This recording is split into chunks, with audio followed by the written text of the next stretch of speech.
Bienvenidos a una nueva entrega de la serie de Visita a las Ciencias Básicas. Esta serie se produce y emite desde la Universidad Nacional del Perú Pedro Ruiz Gallo en Lambayeque. Gracias, Fabián. No olviden seguir a nuestro amigo Medicina Residentado, @mhresidentado, en sus redes sociales. En esta oportunidad, un nuevo podcast sobre los órganos del sistema inmunitario. Buenos días, tardes o noches. Bienvenido a un nuevo episodio de este podcast titulado De Visita a las Ciencias Básicas. Espero disfrutes mucho este episodio destinado a revisar los órganos del sistema inmunitario. Órganos del sistema inmunitario. Los linfocitos son las principales células responsables de la respuesta inmunitaria adaptativa. Están distribuidos por todo el organismo en órganos bien delimitados o en forma de acumulaciones difusas. Al conjunto de estas estructuras se le denomina sistema linfático y están en intercomunicación continua gracias al tránsito desde unas a otras de los linfocitos a través de la circulación sanguínea y linfática. Los órganos linfoides se dividen en dos grandes categorías: órganos linfoides primarios o centrales y órganos secundarios o periféricos. Órganos linfoides primarios o centrales. Se consideran órganos linfoides primarios aquellos en los que se originan y maduran hasta alcanzar una completa competencia funcional todas las células del sistema inmunitario. El primer órgano linfoide primario del cual vamos a hablar es la médula ósea.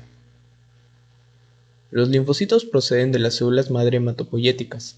Estas son de origen mesodérmico y aparecen inicialmente en el saco vitelino del embrión para luego trasladarse al hígado en la sexta semana y más tarde, a partir del quinto mes, a la médula ósea, que es el órgano hematopoyético fundamental para el resto de la vida. Los linfocitos que maduran se diferencian en la médula ósea y se denominan linfocitos B, y están especializados en la producción de anticuerpos. Por lo tanto, son los principales actores de la inmunidad humoral. El microambiente de la médula ósea que determina la maduración de los linfocitos B no se conoce con precisión.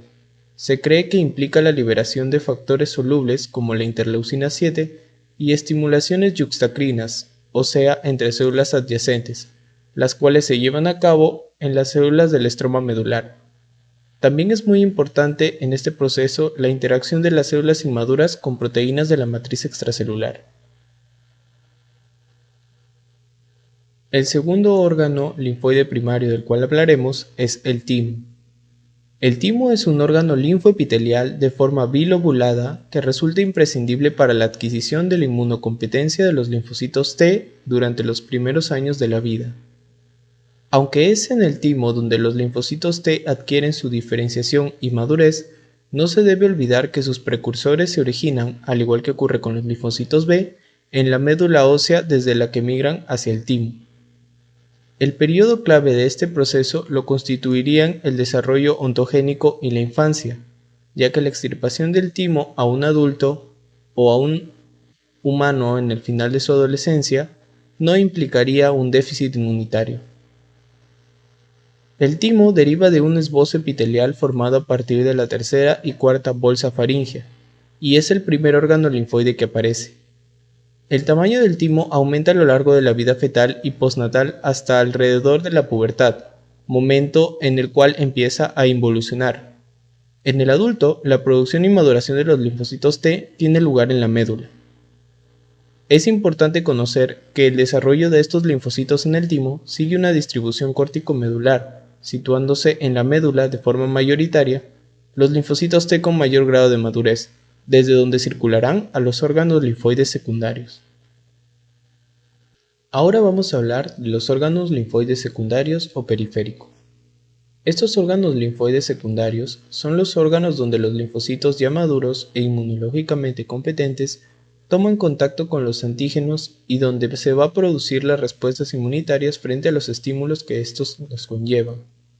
Básicamente, existen tres tipos de órganos linfoides secundarios: los ganglios linfáticos, el vaso y el tejido linfoide asociado a mucosas, por sus iniciales MAL o tejido MALT. El funcionamiento de los tres es similar, distinguiéndose básicamente por la procedencia de los antígenos que penetran en ellos y que previenen, respectivamente, de: primero, la linfa, el medio extracelular de los tejidos. Los antígenos provienen de la linfa en el caso de los ganglios linfáticos. 2. La sangre. Los antígenos provienen de la sangre en el caso del vaso. 3. Luz intestinal. Los antígenos provienen de la luz intestinal en el caso de las placas de Peyer, que es el tejido Malt del intestino. Hablemos de los ganglios linfáticos. A través de la linfa, los antígenos procedentes del medio extracelular de los tejidos son conducidos hacia los ganglios linfáticos, bien directamente o mediante células presentadoras de antígenos procedentes de estos tejidos. La localización anatómica de los ganglios linfáticos se sitúa en zona de confluencia de varios vasos linfáticos.